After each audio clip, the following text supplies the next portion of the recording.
What up, people? It is good to have you on a Sunday morning. We are live. You're joining us here on a live edition of Unfiltered. Officially, it'll go down as episode number 294. In your scorecards, you can join and get on board 24/7, 365. Jump on board the Unfiltered Revolution. Is easy. Apple, Spotify, everywhere you get your podcasts. You can join us on the artist, formerly known as Twitter, X, if you will, at Casey Stern. Get up into the bio. Follow through onto the YouTube channel. You'll get all the content, all the interviews, the conversations, the rants, the guests, and more over there. We are also now live on Instagram. Join us at Unfiltered with Casey Stern.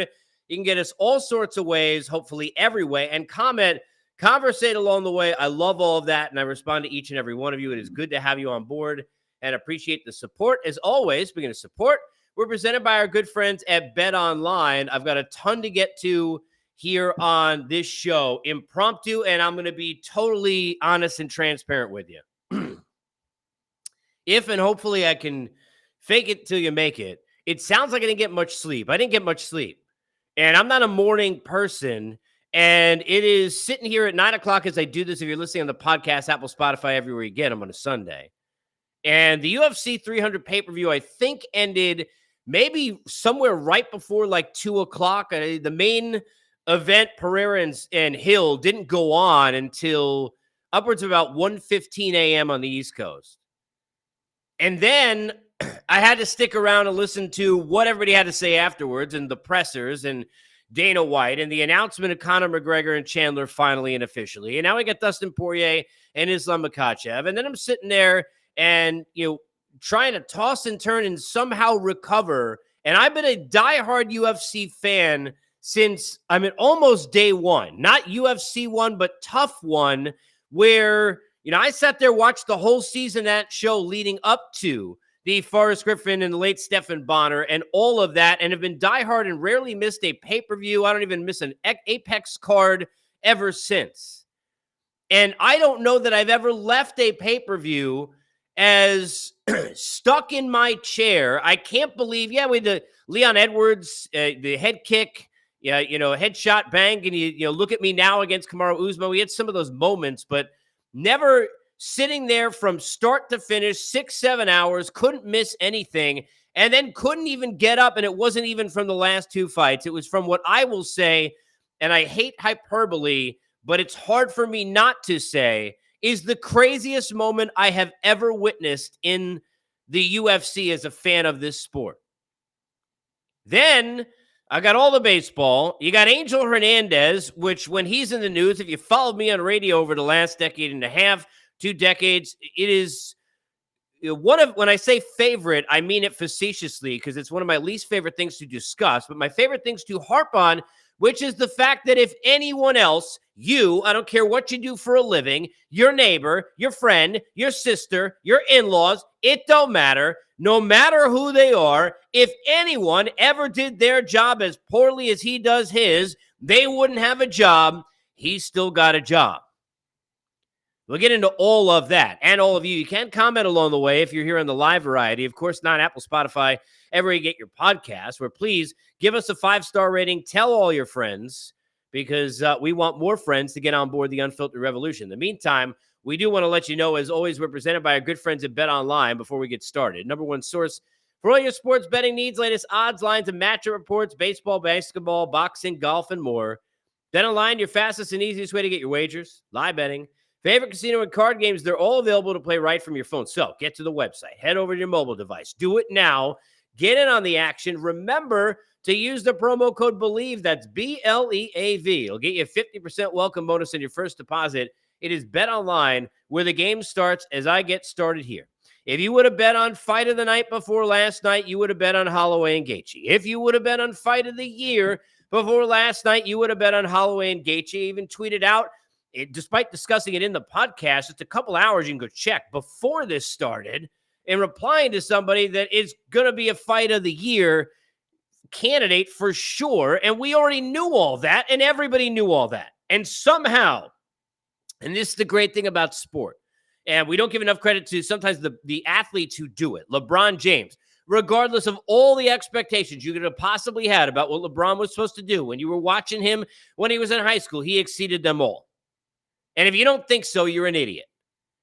Rarely do events when you lead up to movies. What happens most often? You hear about a movie, oh my God, it's going to be the second coming. This is going to be the greatest movie anyone has ever seen. This movie is going to blow you away. And then you get to the movie and it is a dud because you're sitting there and you're disappointed. There was not a thing that was disappointing about UFC 300 in general, but certainly not about this fight. And if you are not a UFC fan and you're a baseball fan, and I will get to all the baseball, and you were listening to me for the baseball side, and you don't like, fighting, or you haven't been into it, just go and watch the viral clip of the last 10 seconds of this fight, then go backward, just like you saw if you saw some crazy clip from a TV show and then went back and watched it, like in Breaking Bad. And a lot of people, you check in and go, oh, that happened, and then they jump in, or Game of Thrones, and oh, they jump in, or you're sitting there and you don't listen to a somebody or a band, but you go check out a song or you hear something live, or you're at a concert or whatever, and boom, then you go ahead and you kind of backtrack, and now you're into all of their stable of albums. Get into the stable of the UFC if you're not. And that 10 seconds don't draw you in, nothing's going to draw you in, because the last 10 seconds of this fight were the craziest 10 seconds in the history of the UFC. In the history of the sport. Crazier than the end of Bonner and Griffin. Crazier than the head kick from Leon Edwards. Crazier than the upset from Matt Serra GSP. And wherever else you want to put in, there isn't anything that tops what that was.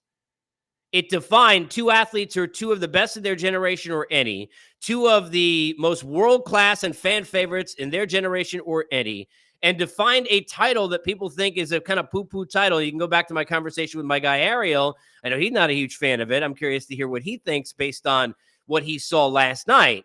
Then go back and get that podcast where we discuss all things UFC, Connor's return, and all of that. But, excuse me, this fight, the spinning back kick that broke Justin Gaethje's nose at the end of round one, the fact that Gaethje is bleeding out like a sieve, can't breathe, poked in both eyes, doesn't matter, and still swinging him, ended up dropping Holloway the first time he's ever been dropped, even though I guess afterwards they were saying in the press conference that it wasn't counted that way. It didn't look like a slip, though. It did look like he was knocked down, even though he's not out. And then Holloway, and I said this in the preview, if anything was going to be a problem, it was the fact that Gaethje is always there to be hit. Dustin hit him. Fiziev was hitting him in that fight. You go back to any of Justin Gaethje's fight, Chandler, he gets hit. And Max is so precise, and the most precise boxer the UFC has in any weight class, in my opinion, and has been for a long time. That was going to be a problem, and it was a problem. It was a problem. I mean, he basically was beating him from pillar to post in this fight. Then you get down to the last 10 seconds, and Max Holloway could have, as Dana White said afterwards in the press conference, paraded around in a circle and said he won, could have pointed to Ilia Topuria and started talking crap, could have done whatever he wanted, and instead he points to the middle of the octagon. He says, let's go, let's throw hands, let's do it right here. Justin misses 2 or 3 times at least, and then with a right hook right to the chin, puts Gaethje out face first with 1 second to go. It already was a legendary fight. We would be talking more about a spinning back kick that broke Justin Gaethje's nose, of all people, at the end of the first round. All of that. We're not talking about the precision and Holloway, but it changed everything, and it is the craziest moment I have ever seen as a fan of the UFC, and I am a fan of the UFC longer than most people are a fan of the UFC. I mean, it's crazy. Unbelievable fight. Curious your take, your comments, bring them to me. Obviously, if you're belated Apple, Spotify, everywhere you get your podcast, I'm curious, let me know. Where does that rank for you? And maybe it's hyperbole, maybe it's not. Look, I wasn't in the building. I got, I like both these guys. I'm not related to, I don't have anybody, I don't know them. I'm just sitting there at home, and that's the craziest thing, I'm trying to stay PG rated, I've ever seen in the UFC. Ever. Was not surprised to see Alex Pereira knock out Jamal Hill. Was surprised to see how easy it was. You want to talk about, I'll use the quote Dana said, a gangster move of Alex Pereira, who those didn't see the end of that fight. Pereira gets kicked in the acorns. And instead of where the ref is coming in, I think it was Herb Dean, and he's about to give him time, because you can get up to 5 minutes for that. He waves him off like Peyton Manning would wave off Tony Dungy trying to bring on the punt team on 4th down. Just waves him off, with his right hand. I think by that time he knew Jamal Hill had no chance to be in that octagon with him. And by the way, it was short, and we could talk about it, and Jamal Hill can come back and say, well, I got caught. That's not getting caught. That 90 seconds looked like Jamal Hill was a guy in the Contender Series who was fighting for the title and had no business being there. That is how different the levels seem to look in those two men.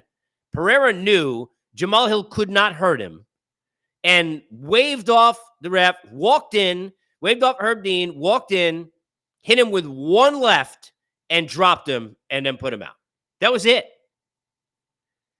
I mean, now wants to go up to heavyweight. Who knows what happens with that? But Pereira, my goodness. My goodness. I mean, I don't even know. We can go through every fight. The fights are amazing. All of them were amazing. Diego Lopez looked fantastic. What a stud that dude is going to be. Jalen Turner is going to be regretting a walk-off KO. For those who didn't see that, he ends up basically knocking out Moicano. And instead of jumping on him, walks away because I guess he thought Moicano was out. Moicano's not out. The round counts down the last 10 seconds. Moicano goes back to his corner, and then the next round gets on top of Turner and ends up eventually submitting him. I mean, or where's the TKO? I can't remember. But I just not what you want. Not what you want. He'll be regretting that for a while. Conor McGregor officially returning. That is all set up for UFC 303. That'll be International Fight Week. I don't know what took so long. Again, I talked about that if you want to get the pod that I did with Ariel. But, this is something Conor has been announcing seemingly in different ways for months. Michael Chandler, when they showed him in the crowd yesterday, put up the sign and put 303. So that seemed to be said as well. I don't know why it took so long, but whatever the true reason was, whether it's the 2 fights that are left on Conor's contract and delaying him out, whether it was the fact that he was doing all the Roadhouse stuff and maybe, Conor was overstating how ready he was. I don't know. But regardless of whatever the reason is, they are finally set, and that'll go down on June. I think it's the 29th or the 27th, somewhere at the end of June, at International Fight Week at UFC 303. And we found out that at UFC 302 before that, on June 1st, it'll be Dustin Poirier who will get a chance to battle for the lightweight crown against Islam Makhachev. Obviously, when you look at the situation in this division, it seems a little bit unfair. And look, Gaethje, that's why Holloway was so respectful that Gaethje took this fight, because he had everything to lose. Gaethje was number one in line for that spot with Islam. Even Islam said he wanted to fight Gaethje and thought Gaethje was making a mistake. Gaethje would have been the guy fighting in June if he says no to this fight. And I don't know how much he was offered. I don't think he's getting pay-per-view points for the BMF. He just got an extra $300,000. Max got $600K for the bonuses, and I get all that. So money, obviously part of it, being on UFC 300, the fact that he's a badass, so he just wants to take a badass fight, and I get all of that. But he clearly put himself in harm's way of now being far off of that track, because the way that the Sarukian fight, and how crazy was that fight with Oliveira, and I'd picked Oliveira beforehand and almost was right. How crazy was that? The fact that Gilly that he ended up getting out of, speaking of Dustin Poirier with guillotines, that he ended up getting out of was the craziest thing that I've seen since the Ortega fight against Volkanovski, where you want to talk about just pure will.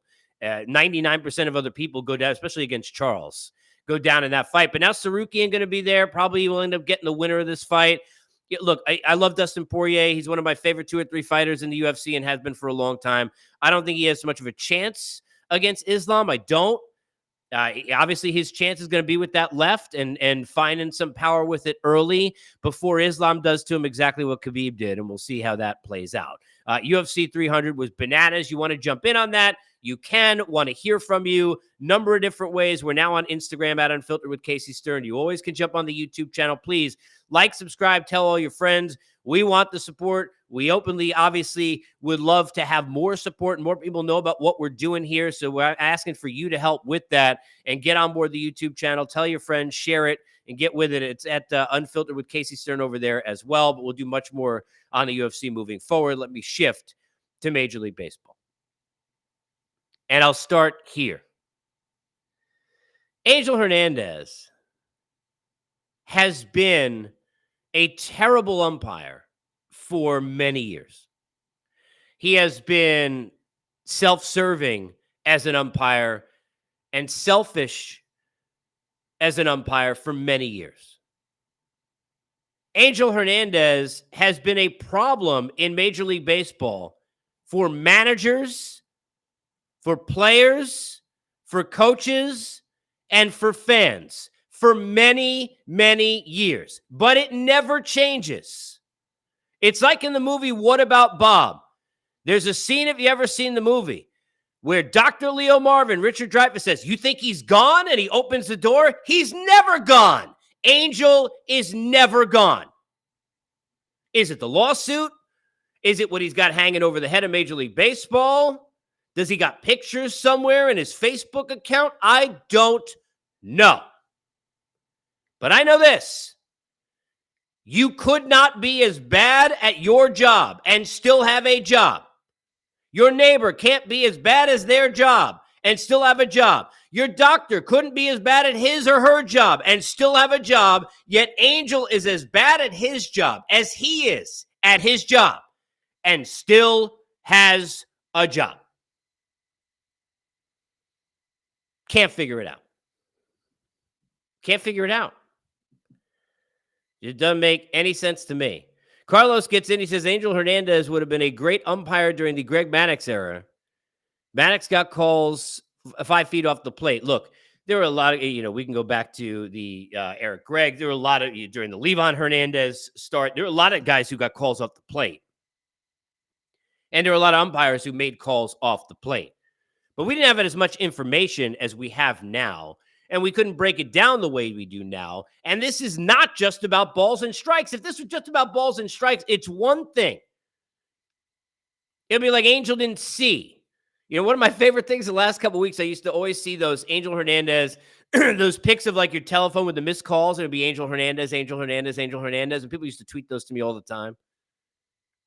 Because for those who listen to me on SiriusXM for years, I've been all over Angel Hernandez for like 15 years now. But people just send me those. Now, the latest one was, last week, that Angel Hernandez missed the eclipse. Angel Hernandez missed everything. Now, I'm going to be fair with you because I want you to understand that I'm trying to be unbiased here.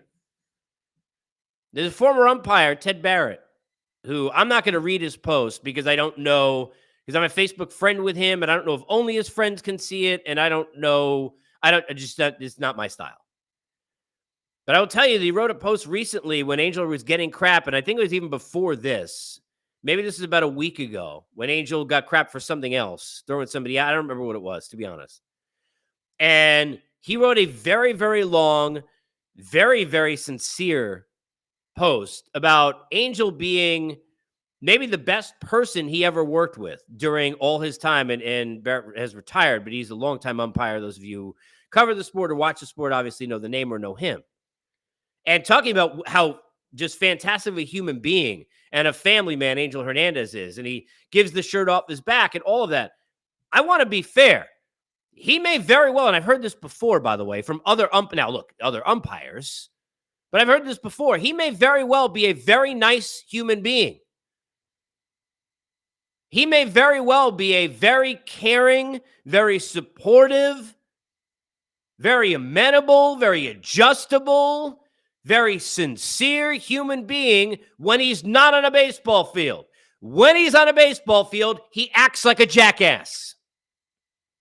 Sorry. He may be the greatest guy in the world, and it's very, very possible. You're John Tortorella, for those of you who are hockey fans, right? I would not want to play for him for 5 seconds. Some of the way he handles his team make me nauseous. But I've seen, and I've talked to people who know him, but I've seen, and you could see, him with kids, him with talking about animals, him dealing with families, he is seemingly an unbelievably nice human being. And as a coach, most of the time, he's kind of a jackass. So, Angel Hernandez, I don't know him personally. This isn't personal. But as an umpire, he sucks at his job, and he still has it. And whatever he's got over the league's head has got to be removed at some point. Because when it is as obvious as it was the other day, where you're literally looking and it's like the Angel Hernandez zone. It's like its own place where like strikes go out to die. When that is going on, you just can't allow that to happen. That cannot happen. But it's going to happen. There's a guarantees in life. Debt, taxes, and more Angel Hernandez. Going to happen. So be prepared. Was that The Lion King? That one? I think so. Apple, Spotify, everywhere you get your podcast, where most of you are, of course. Again, don't forget, jump on Instagram. Please do it now. Take a pause. Do it while you're doing it. Follow Unfiltered with Casey Stern. Get on the YouTube channel. Like and subscribe. Do it now. Do it while you're doing it. Unfiltered with Casey Stern. And, of course, where you can get us everywhere else on the Believe Network. Major League Baseball on the field. And by the way, best to Spencer Strider. I haven't been on Talking Baseball since then. As we get officially with the surgery, best to him. He'll be out for 2024. The Milwaukee Brewers have surprised me. They got 6 straight games with 7 or more runs. They're 10-3. I can't figure them out. I thought if there was any guarantee we had in the NL Central was that, okay, well, yeah, the Brewers, they can't do it this year, right? I mean, okay, David Stearns, he's in New York now. Corbin Burns. And I'm trying to rhyme everybody, but he's sitting there, he in Baltimore, and the team's just not that good. And if anything, their offense is not going to be able to score runs. Like, I looked at the Brewers, I was like, I don't know. They always seem to find pitchers somehow that are going to overachieve, but they can't score. Like, how are they going to score? No, they're scoring. There's 6 games in a row with 7 or more runs. It's crazy. You got a 10-3 start. Kudos to them. The other side, the Chicago White Sox are legendary bad. Legendarily, they're legendary. They're legendary level of horse poop. They are 2-12. They are so bad to watch. They are so miserable to view that I can't even imagine being a Chicago White Sox fan. Now, I say that, and I'm a Knick, an Islander, and a Met fan. I've been through hell, and I can't even imagine being a Chicago White Sox fan. That is how terrible it is to watch what has happened with the topsy-turvy way of the last decade, going back to after the Ozzie days, and every time they get expectations and they fall flat on their face, and then they're terrible, and then they're giving up, and now they're giving you this, and this product is garbage. I mean, they are hot, flaming garbage. They are terrible. Brutal. 2-12, open the season. Most impressive team to open out of the gates is the Yankees. They're what now? 11-3. You know, it's everything coming up. Soto, you can't get out. He's been red hot. Oswaldo Cabrera, hello. He's got 11 ribbies already. Big hits left and right. Volpe in the start. He's off too. Everybody pitching. They don't even have Garrett Cole yet. The vibe is totally, totally different. The last few years with the Yankees has been, oh my God, should the GM be there? Should the manager be there? The disappointments, nobody's hitting. What about the injuries with Stanton? What about the contract with Stanton? All the pressures on Aaron Judge and the kids, shouldn't be playing yet, or are they playing yet, or can they do this, or can they do that, and who's going to close games, and all of that. And they're not as good as the Astros, or they're not as good as whoever it is, the Orioles, and everybody else, and anything else. And now look at this. Yeah, I mean, you go back to the shortened season in 2020 when the Yankees were like the favorite. I mean, I remember. Everybody thought they were going to cakewalk, right? And that was the year the Rays beat them up in season, then beat them. There was Brasso with the homer, right? Beat him, Chapman beat him afterwards in a postseason. You can go all the way back to that. Year after year after year of, they're supposed to do this, and then they do that, and the disappointment, and the vibe and the aura just kind of not great. Now, it's kind of great. It's only 14 games into the season. I understand that. I'm not sitting there trying to overrate with you what it is. I know what it is and what it isn't. But you got to be honest with yourself.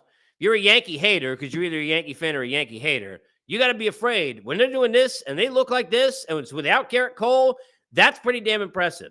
Hell of a start, most impressive start in baseball, clearly, in the Bronx. Good to have you with us. From start to finish or somewhere in the middle, jump on board. The good news is you got 293, 294 now episodes to go back and listen to, and so many conversations with the Dusty Bakers and the Matt Holiday, including about his son Jackson, who now is with the Baltimore Orioles and on the biggest stage, all the way to the Ariel Hawanis, to the Rex Chapmans, to breaking down all sorts of things with the Feinstein's and the Phillips and the Duquettes, and of course the rants and the lists and the breakdowns of all sports: baseball, basketball, boxing, UFC. We get into the NFL, we get into the NBA, we get into some life. We have some fun with that as well. And it's all right there for you. So please give us a follow. Appreciate you big time. At Unfiltered with Casey Stern on YouTube, and the same thing on Instagram, of course, at Casey Stern on X or on Twitter. We will see you next time on Unfiltered, where as always, we are presenting